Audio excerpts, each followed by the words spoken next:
Well, students and parents across the state are getting ready to head back to school later this month. With the COVID-19 pandemic still spreading across the country, there are many who are left with questions. Today, State School Superintendent Jennifer McCormick addressed frequently asked questions and some aspects of school that are still being worked out.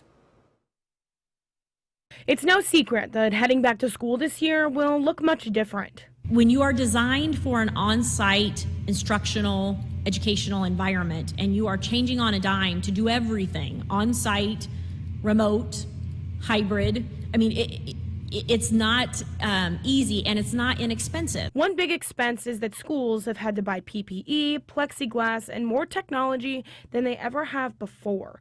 And some of those items are on back order. It's a supply chain issue with everything going on with COVID. And while certain items are proving to be an issue, medical guidance for schools continues to change, especially when it comes to social distancing. So the 3 feet is the minimum, but I have visited schools prior to them starting to see the setups. I have talked to many of them on the phone. They are trying their hardest to get at least a minimum of 3 feet, if not more.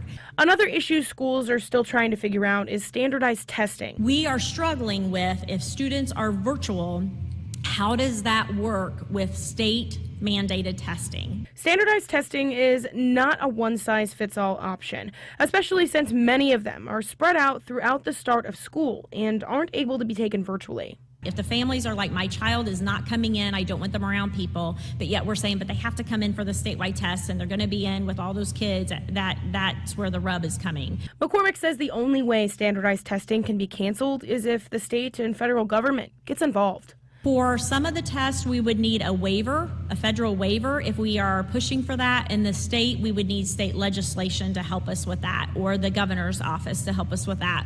Right now, we have none of that. Which is something McCormick says will be critical to making the school year as successful as possible.